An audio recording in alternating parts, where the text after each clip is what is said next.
Hello, everyone, and good morning. Welcome to your first month at UT Dallas.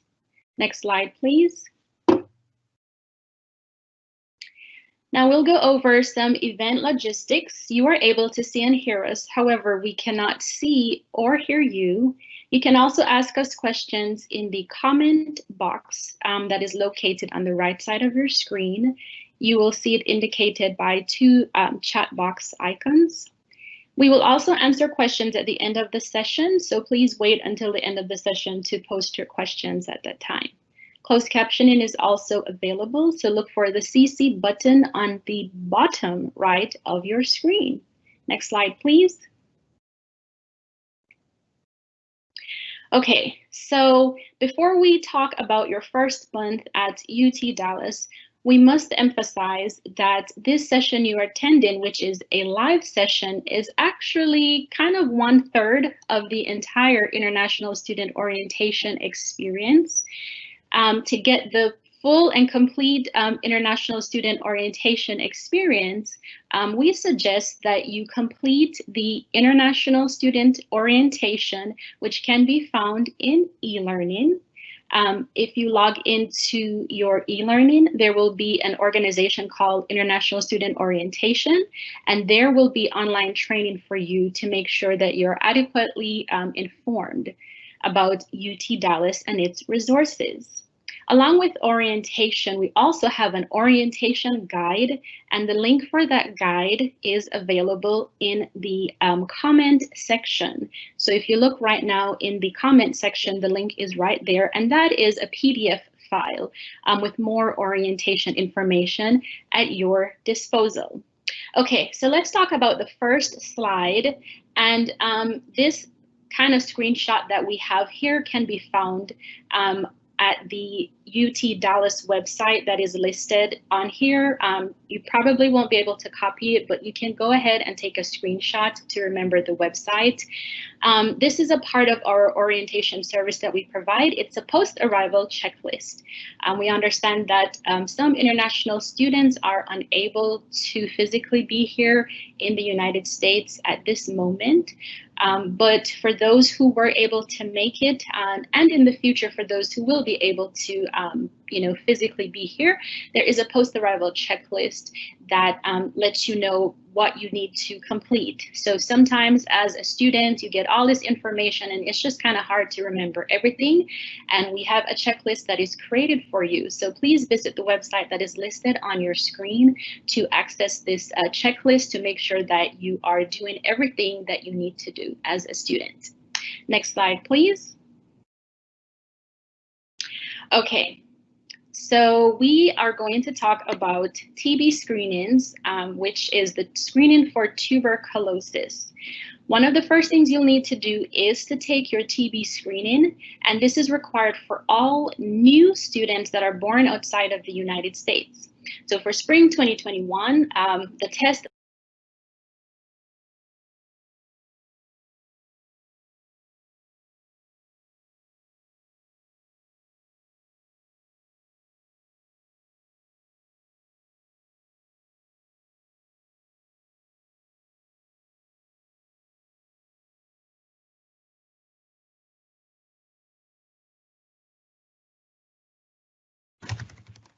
account because a TB test hold on your account. And of course, this is if your result is negative, then the hold will be removed. If the result is positive, however, then you will be contacted by the Student Health Center and they will refer you to follow up that positive result with another examination. If you are taking your courses completely online, though, please speak with the Student Health Center for options to complete your TB test when you arrive in the United States. So typically what would happen pre-COVID is that students would arrive in the United States because the test has to be taken in the United States. So they would arrive, take the TB test, and submit the information. But now you're able to actually start your classes, and then you might be able to do your TB test after. So just reach out to the Student Health Center For more information about the TB test, please visit their immunization webpage. Next slide, please.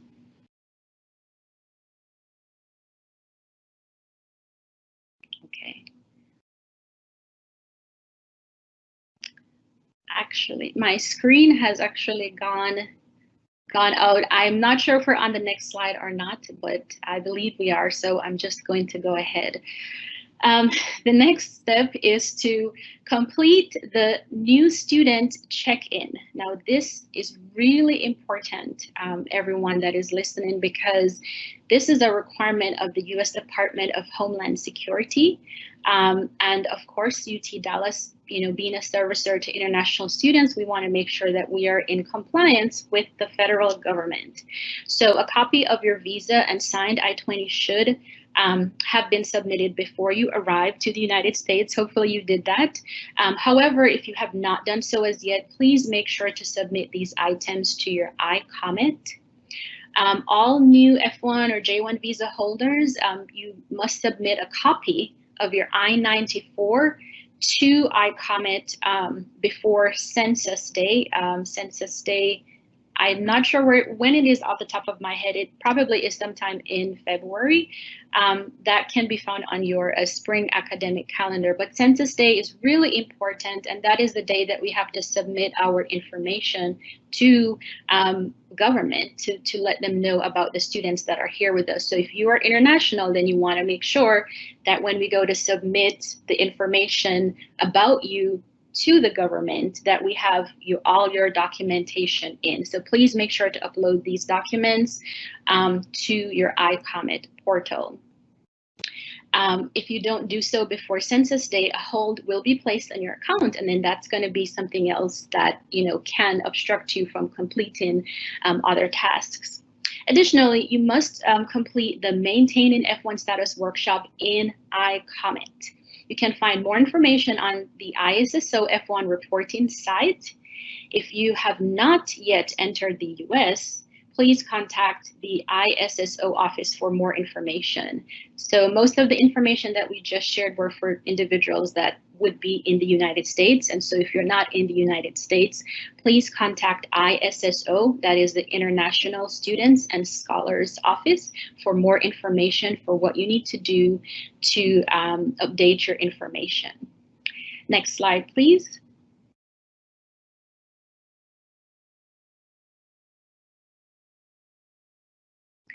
Okay, cannot see. We are on the next slide. Do you want me to take over, Tamara? Okay, sure, yes, if you could, Katie. All right. Thank you. Thank you all for being patient with our technical difficulties. So, while Tamara might be your favorite program coordinator, I am your favorite assistant director, right? As a reminder, I'm Katie Russo. Okay, well, your next step is to update your address in ORION. And so those of you who attended the American Health Insurance IG Live with me yesterday, I mentioned this, is there is a way to update your address in ORION. And so this is an important part of your reporting requirement. You want to update your home address in ORION to your new US address. It is a good idea to update your other addresses, like your mailing address, your billing address, just because those are important. You want to make sure that you can receive UT Dallas mail if necessary, and of course receive a reimbursement for some if you deserve one for some reason. So, but your home address is the one that ISSO is cares about. So you need to make sure you update this. If you fail to do this, this could negatively impact your immigration status. You need to do this as soon as possible. So the moment you move, as soon as you move, go ahead and update that in ORION. That is very important. Next slide, please.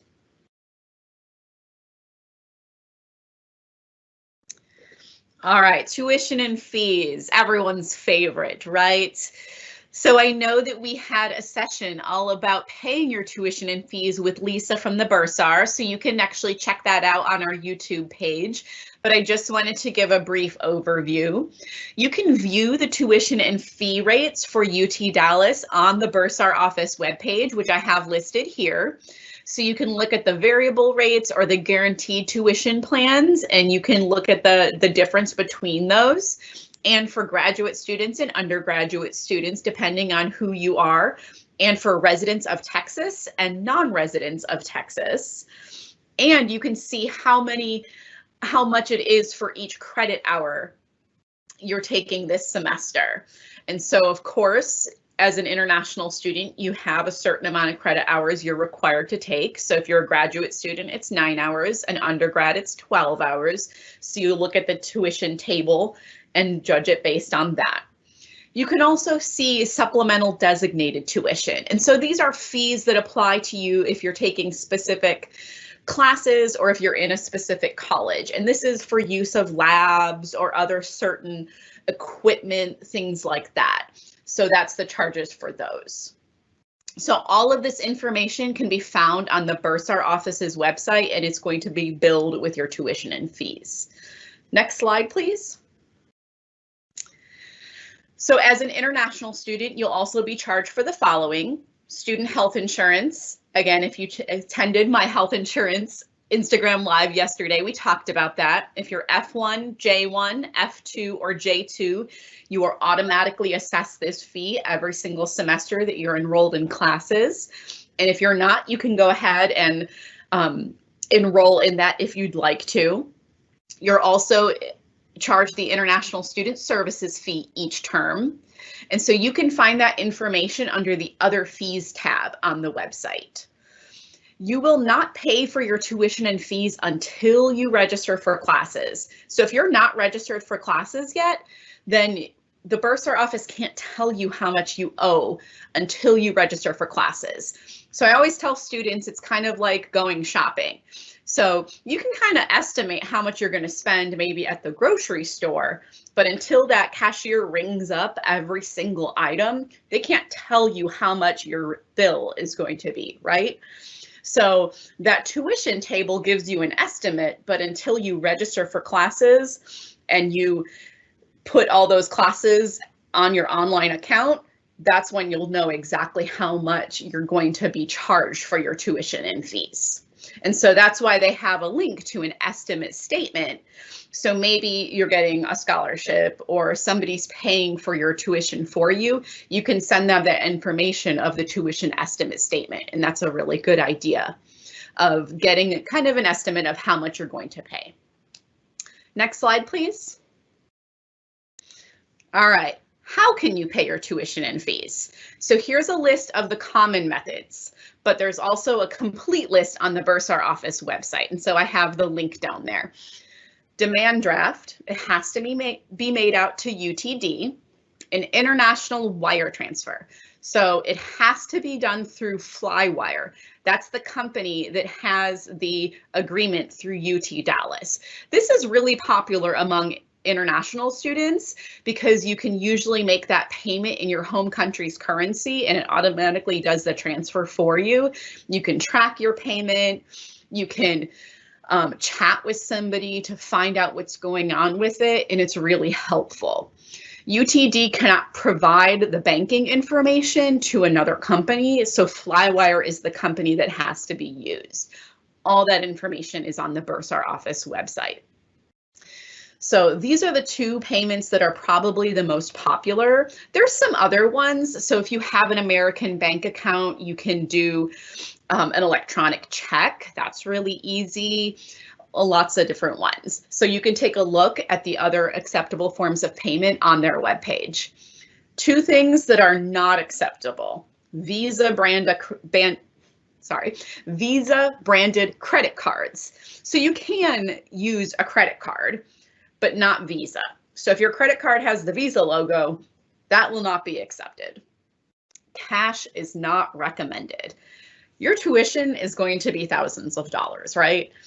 Do not walk around campus with thousands of dollars in your wallet or your purse. That is not safe. What if you lost your purse or your wallet, right? Then you're out the money to pay your tuition. So please do not do that. I do not want to see that happen to anybody. Please do not do that. So my recommendation is to take a look at their list of acceptable forms of payment and talk to whoever is paying your tuition and fees, or if it's you, then make that decision. So these are some of the ways that a lot of our international students choose to pay their tuition and fees. Next slide, please. Okay. Next step, review the academic calendar. So Tamara actually mentioned the academic calendar and looking for Census Day. So the academic calendar is published online, and you can actually find the academic calendars for the upcoming semesters and past semesters on the website, and I've included the link here. But you can take a screenshot if you want, or you can, we're going to publish this video later. The regular registration deadline is the last day to register for classes without incurring a late fee. So this is a good way to find that information for this semester and future semesters. The regular payment deadline, similar. It's the last day to pay for classes without incurring a late fee. Census Day, we've both mentioned that. So this is a major deadline for the university. It's when the university has to turn in all the records of our information to the state of Texas. And so that's why it's a huge deadline. And so it's the last day you can make any changes to your student account. So Tamara mentioned that this is the deadline for you to put your information into iCommit. So upload all those documents into iCommit. That's why it's that deadline, because we have to have that information by Census Day. So this is a date you should make sure you have on your calendar. Maybe pretend it's a few days earlier so you don't forget to get that information in, right? That's my trick. Take note of those holidays, breaks, first day of classes. Next Tuesday is the first day of class this semester. But yeah, you don't want to show up to class on, let's see, July 4 and realize there's nobody there, because that's Independence Day for the United States and no one is going to be in class on Independence Day. You might not have realized that, but no one's going to be in class because it's a break for the university. So just take note of that and remember not to go to class on those holidays and breaks, and remember when those first and last day of classes are. Next slide, please. Okay, so let's talk about some of the resources we have here at the university. Coursebook. So Flower, our wonderful student worker, talked to me a lot about coursework and Coursebook and how much she uses it. So I have the link here.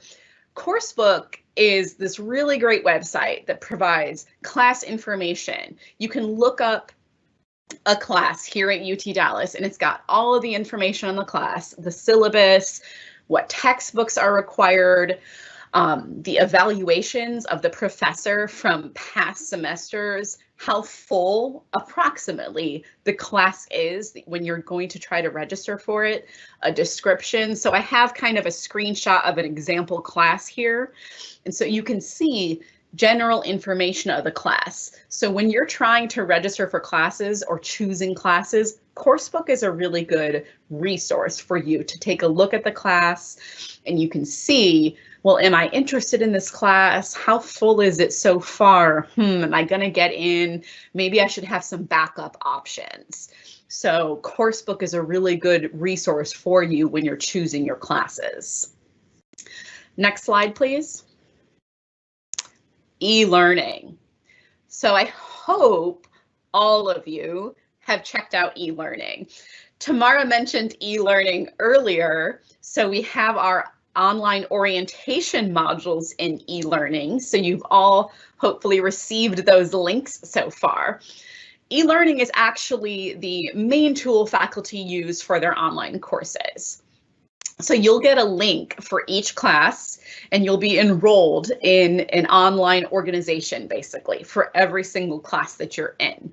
And so you'll see the course information, the syllabus, any assignments, online assignments that you have, test scores, all sorts of things. If you go to your e-learning, and I have a link. Oh, I have a link here, but you're not going to be able to access it. So it's elearning.utdallas.edu. That's an easy one to remember, right? I'll put the address in the Q&A after this.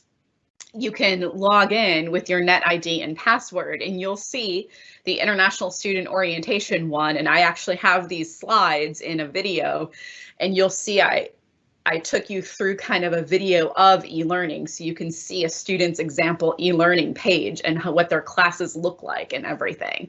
E-learning is great, but this is also my reminder for you to take a look at those International Student Orientation modules, because that has extra information all about these resources and tools the university has for you. E-learning is very helpful for you.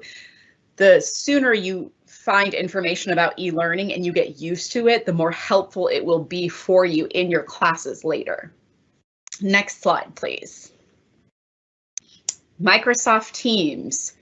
Guess what? We're using Microsoft Teams right now. So Microsoft Teams, I assume most of you have heard about Microsoft Teams, right? It's a pretty popular app. So it's an online communication tool. So online chatting, phone calls, video chats, and conferences like we're doing here. It also has file sharing and collaboration, webinars.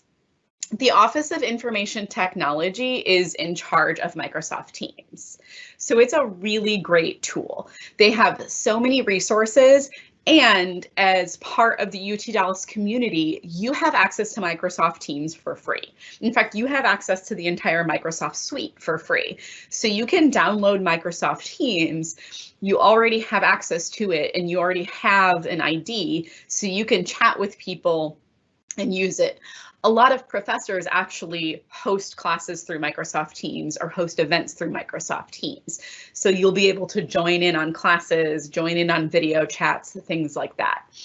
And I believe Leticia put in the Q&A, I'm going to double check, but yes, looks like it. I don't know if the link got copied, but we can make sure it's copied. Oh, I think she did. There we go. So there is a Teams training next week for anyone who is new to using Microsoft Teams. It's next Tuesday. And so she put a link for you guys to register. It's next Tuesday, the 19th at 2 p.m. So actually the woman who runs it sent me the information and asked me to send it out to all of you, because she was thinking that maybe you guys would be interested in attending. So if you're interested in attending a virtual Microsoft Teams training, click on that link and you can register. You just need to know your net ID, and that's the 3 letters, 6 numbers ID that you have at UT Dallas. You can go ahead and register. It's completely free. They just want to make sure that you know how to use it, and then that way you can start using it at UT Dallas. So I wanted to make sure you had that information. We're also going to post that information on our Instagram next week, so you guys can get it there. But this is a really good tool. I mean, like I said, we're using Microsoft Teams live right now. There's so many different ways to use Microsoft Teams, and it's a really cool app. Awesome. Next slide, please. Okay, you're gonna have to use textbooks, right? Textbooks are part of class. Okay, but there's a few different ways you can get textbooks. So UTD has a bookstore on campus. The bookstore is located in the Visitor Center building. So if you are coming to campus, I know not everybody is. Some of you are taking classes virtually, maybe in your home country, or you're in Dallas but taking your courses virtually. But if you are coming to campus, you can purchase physical books in the UTD bookstore, and you can purchase them new or purchase them used. Either is perfectly fine. Used would be a little bit cheaper if you're trying to save money.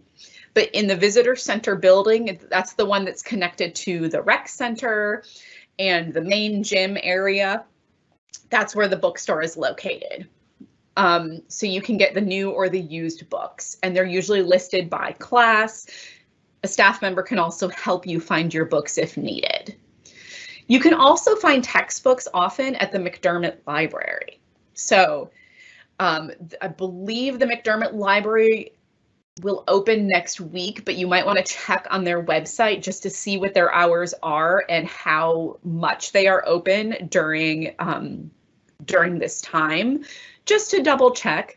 But they often have copies of textbooks that you can borrow, and they have partner libraries as well. So you might be able to borrow a book from a partner library.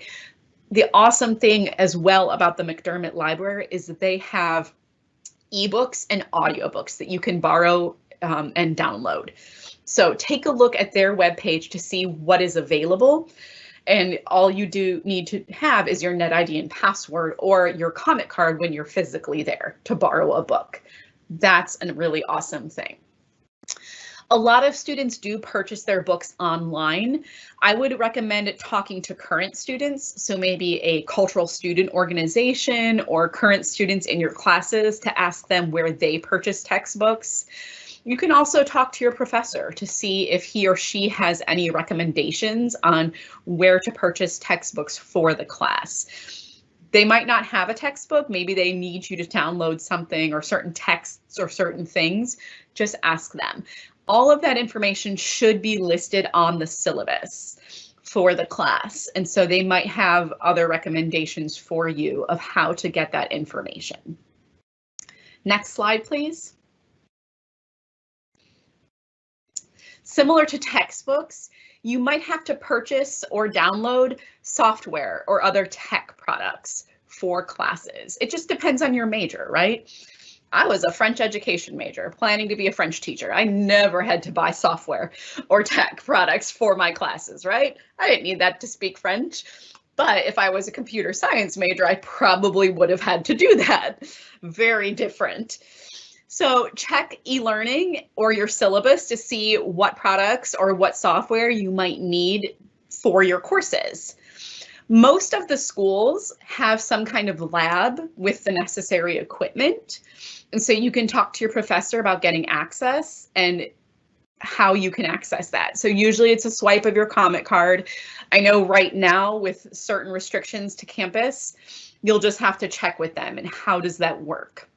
The UTD bookstore and the UTD tech store, which is right next door to the bookstore, very convenient, have tech supplies and software for purchase. So that makes it really easy. You can also talk to current students and past students from those courses to see what did they do and how did they get a hold of that software or those other supplies that they needed for the courses.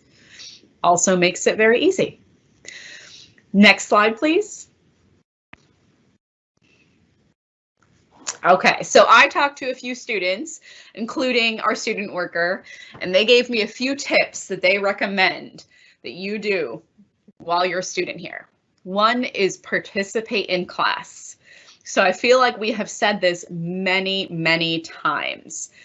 So I know maybe in your home country, classes work a little differently. The professor talks and you write down the information and then you take an exam. Here in the US, classes are very involved. Professors expect you to talk in the conversation and participate in discussions. They want students to ask questions and debate a little. Politely, of course. So they pay attention to those students who talk and ask those questions. They will notice you. So that's very important. It is very important to ask those questions. And it's very important to show your professor that you're thinking critically about a topic, because professors notice that. And they want to see that you're actually learning the information and not just memorizing it, putting it on a test, and then forgetting about it. That's the important thing about your classes and your learning. They want to know that you're truly engaged in these classes. So that's very important. Another thing is to manage your time well. So I know that this can be tricky. I know that you're busy and you have your classes. Some of you have families here with you in the United States, or maybe at home when you're taking your classes back in your home countries, and you have other obligations. Maybe you have work and so many other things. But it's very important to find a way to make time for your classes and make time for other things as well.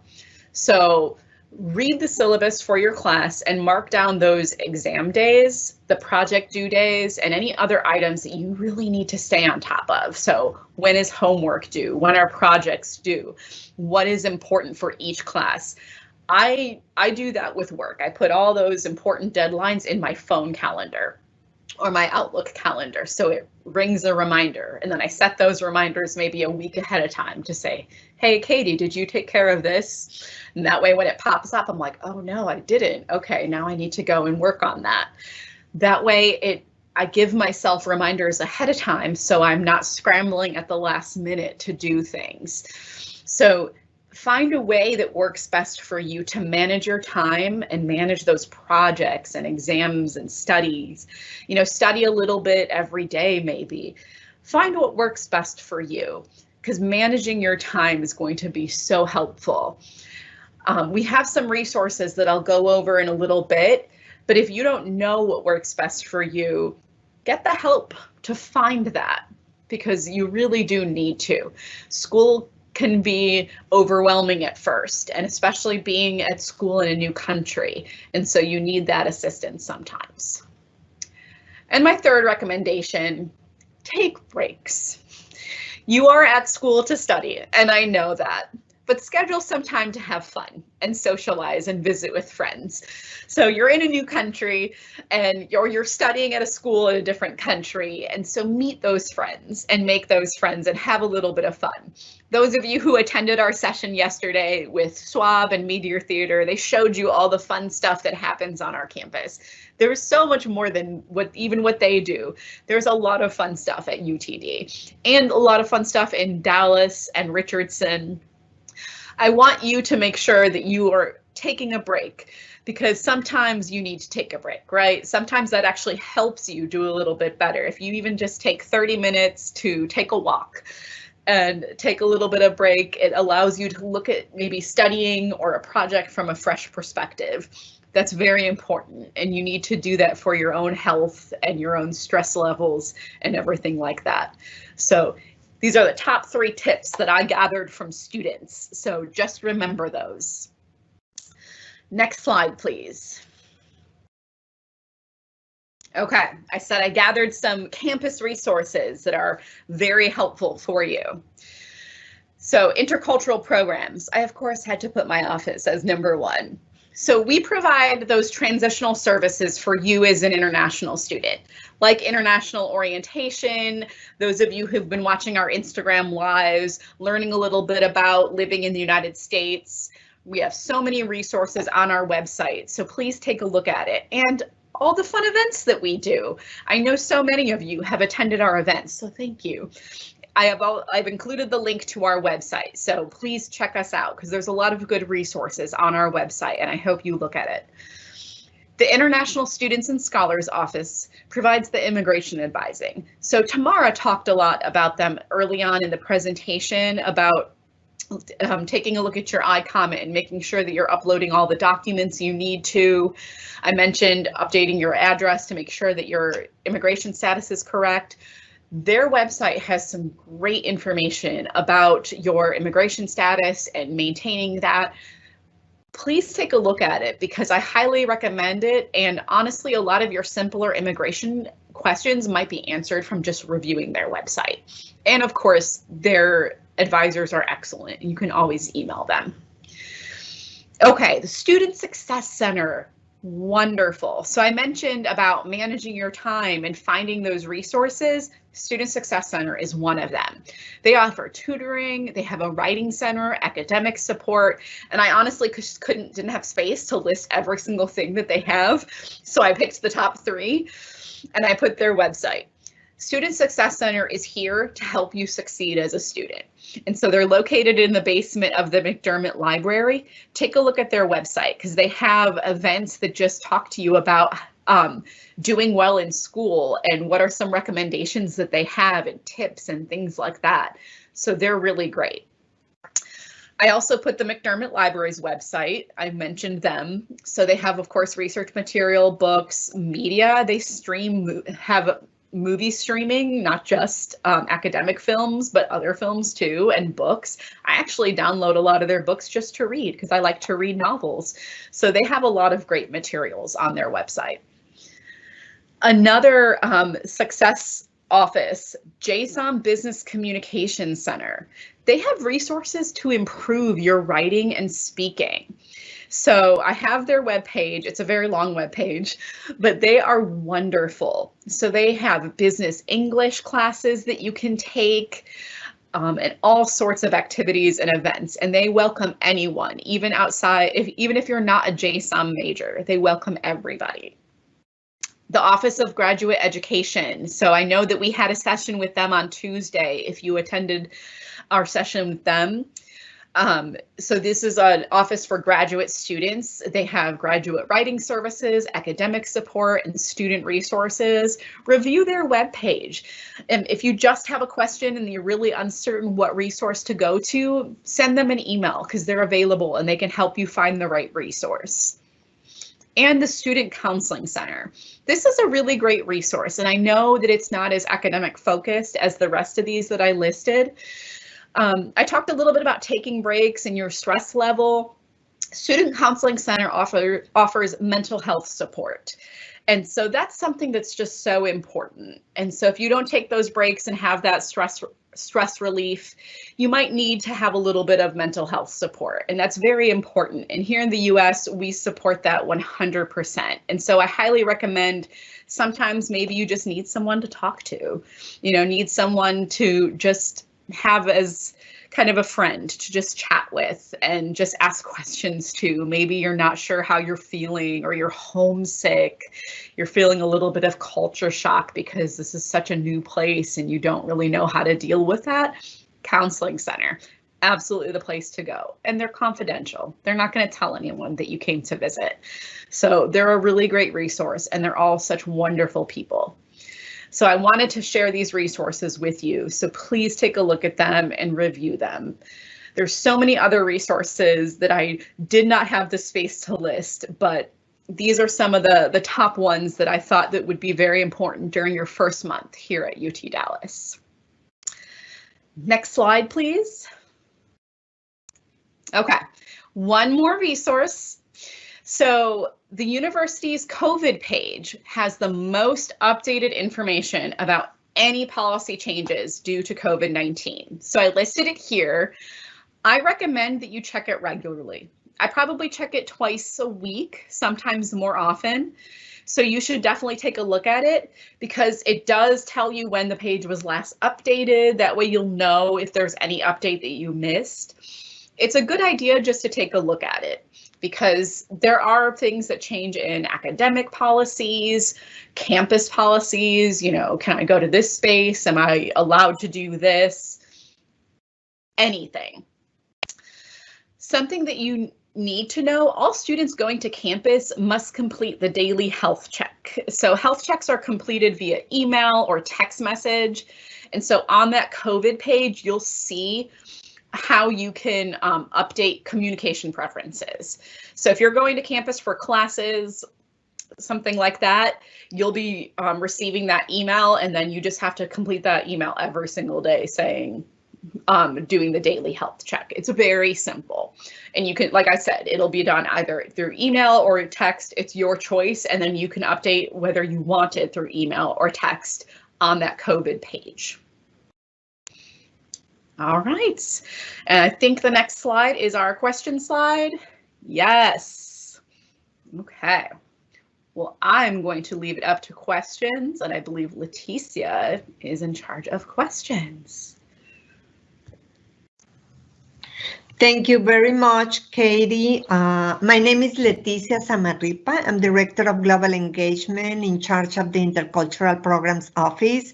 We are very pleased of your attendance, and this is a time where we welcome you to send us your questions. Anything you might want to ask, we will do our best to answer. Okay, we have the first question. I have, hold on, please.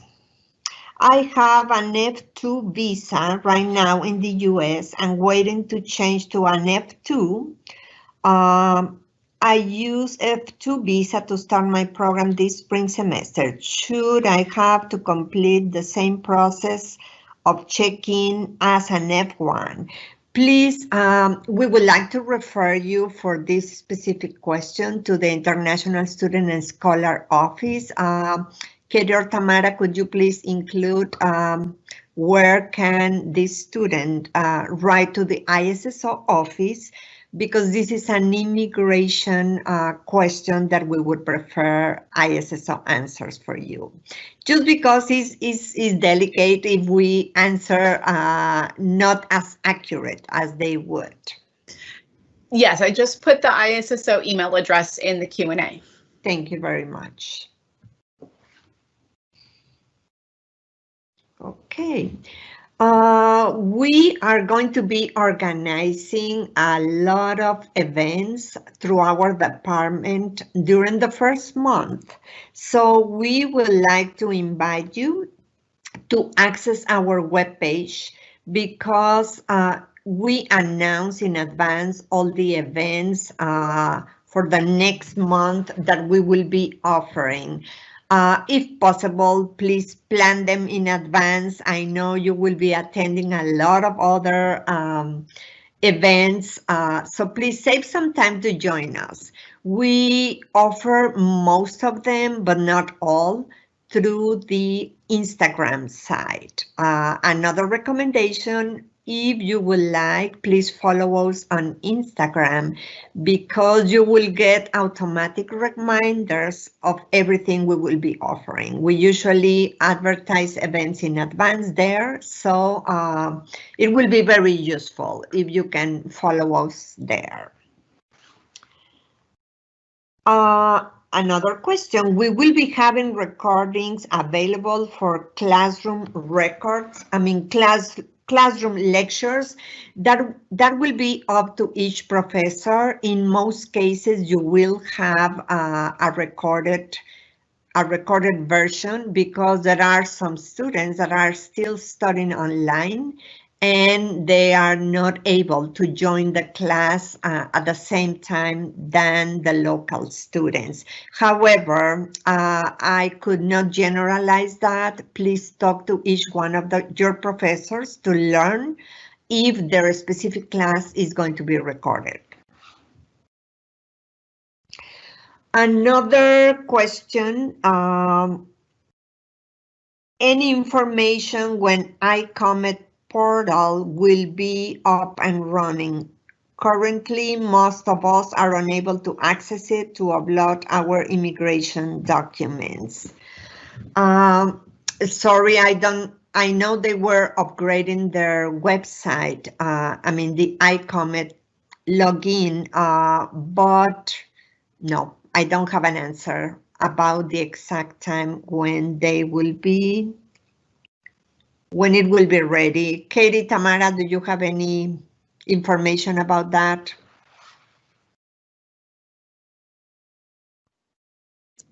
I do not, but I can take a look and see. Okay. So give me a few minutes. Yes, thank you very much. So we can get back to them. Another question, thank you for showing the course book for getting details about the course. I would like to know what resource I should use to actually register for the courses after seeing details. As a new international student, you cannot register by your own. The first thing you need to do is to contact your academic advisor, and he or she will help you on how to register for courses.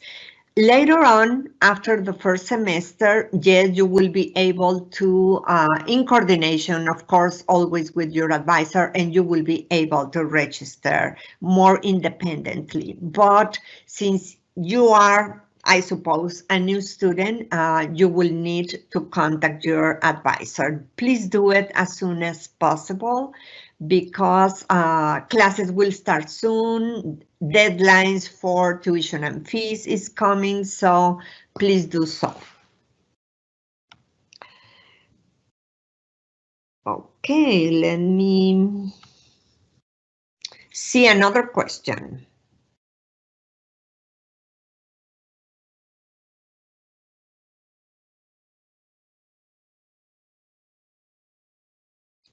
This is concerning holds. Every hold that you may have, you can log in into the ORION website or ORION section and find out what the hold is about, because not only admissions place holds on your account, other departments might place a hold. And what you need to do is contact the specific department that has put a hold on you, because it could be from a different nature. So please look at your ORION account and find out in your indicators what is the department that has set up a hold on you. Another question. I saw somewhere that attending orientation is mandatory before to be able to register for classes. How do I submit my attendance to this orientation? This academic year, we started last fall. Because of COVID and all this situation that there is concerning the pandemic, we have waived orientation to be mandatory. We highly recommend it, and hopefully those of you who have attended some of our sessions or all our sessions, you have found this information useful. We really hope so, both through the e-learning modules as well as to the live sessions or recorded sessions. So for last fall and for this spring, orientation is not mandatory. It is not a requirement. You can register without any proof that you have attended this session. So please talk directly to your advisor and try to register through them. There is no obstacle concerning orientation. Now, there might be some orientations in each school, but that is more an academic orientation. As I mentioned a few minutes ago, those are meant to help you register for courses. So please coordinate with your school, coordinate with your academic advisor. Leticia? Yes. I checked the International Student Services Office webpage, and on their Facebook page and Instagram, it says that iComment is now working. And so if you visit icomment.utdallas.edu, it should be up and running, but you can send them an email if you're having any trouble. Thank you very much for this information, Katie. Okay, let me look at other questions. We still have about 10 minutes.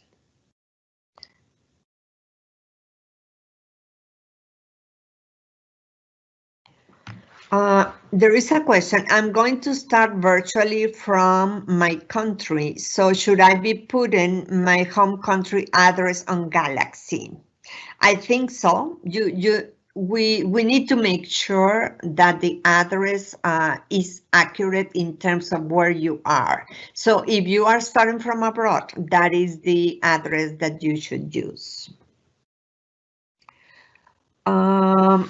Can I get TB test without a comment card or a health insurance card? Also, where, when, and how is it possible on campus? TB tests are not run on campus, are not taken on campus this period. Can you, Katie or Tamara, please post the information concerning the immunization webpage for the health center where students can learn where to take the TB test? Yes, I just posted the health center's email address, but I can post the TB test webpage in one moment. Okay. What if I am waiting in a waiting list for classes on last day of registering? You will have to consult your academic advisor. We wish we could help you with academic answers. We usually know we can just provide you general information. Each school, each department functions independently. So our best advice is to work very closely with your academic advisor. Another question, who should I contact to defer my admission if I am not able to get my F1 visa before class start? I'm already in the US, but I think I have to change my status before I enroll class. Katie, for deferring admission, is there any special address where they should report this? I'm looking up the instructions because I believe they can do it in their Galaxy. So let me find it. Okay.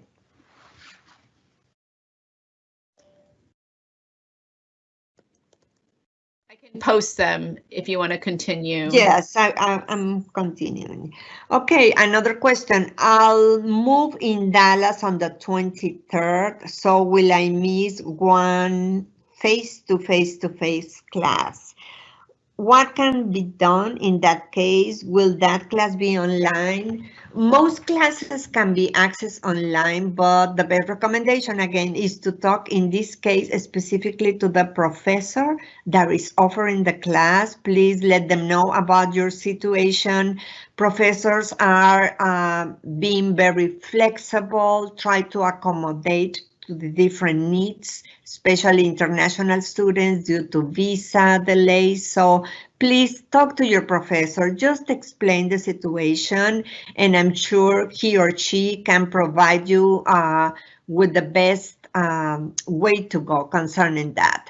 Again, most classes, because a lot of students are taking classes just online, they are being recorded, but to make sure, please contact your professor.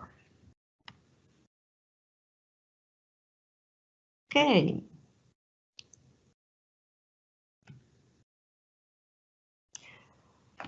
Another question, all my registered courses are virtual or online. Should I register any in-person classes to maintain my F1 status? If so, there aren't enough in-person classes to register.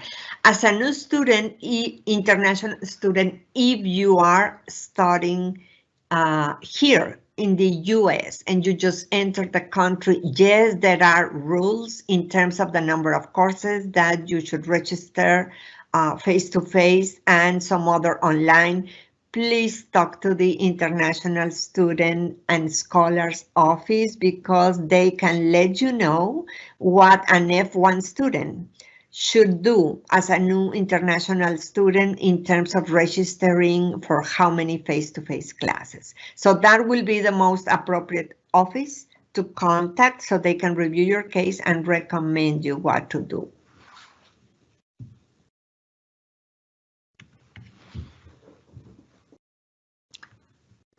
Any other question? We still have some minutes, so let's see if we have any other ones. Not anymore. Any other thing you would like to add, Tamara or Katie? Tomorrow we will be having our last live session. We do recommend that you join us tomorrow. Heads of some student organization will be on the panel discussing important things for you as a new student, and you will have the chance to ask as many questions as you would like to. Please join us tomorrow again, and all the sessions, just as a reminder, will be are being recorded. Please go to our orientation webpage. You can find a recorded session there. There is a special link that you should follow. So just please read read where you can access all the recorded sessions. Sometimes it's a lot of information and we are very well aware of that. Just find some time where you can relax and go back to some of the sessions if you have the need to. Or write back to us. We can guide you on where to get the specific information. One of the things that we review in our e-learning models is that UT Dallas is quite decentralized. So in our case, what we can do is guide you on where to get the specific information. Of course, if we have the knowledge of that, we will provide it directly for you. However, all your academic questions, again, should be addressed to your advisors. And in general, as you know, the campus is working virtually because of the pandemic. Some of the offices have special appointments in person, but again, we cannot generalize that all of them do. So please, if you need specific information in the health center, the Comet Card office, the Bursar office, feel free to contact them directly. They are so willing to get your questions and try to give you more specific orientation about the topics that they handle in their own office. So please feel free to do it. Other than that, we hope to see you tomorrow and we wish you a wonderful day. Thank you very much for attending. Thank you.